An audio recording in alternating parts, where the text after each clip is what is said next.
Hi guys, so for today's video, so karon na guys kay mudikit mi ron diha guys kay nami kuwaon katong use oil tank kamong dadon dito sa pantalan na pud.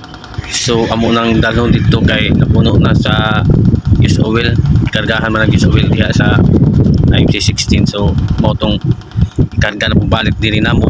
Unya guys, ako ipakita ninyo ang pagkarga sa crane.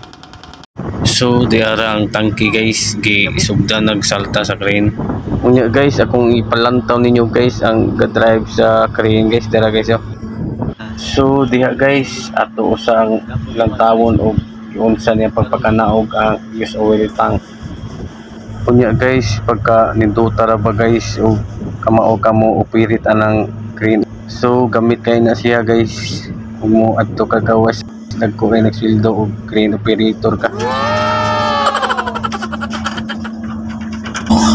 So unya ka na sila guys, trabahante na sila sa shipyard para matawhana.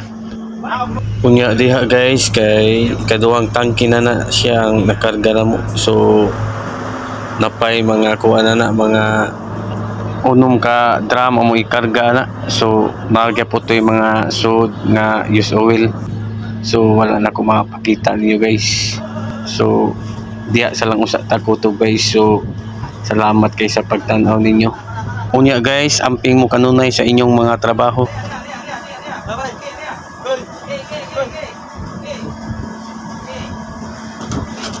Opya. Thank you.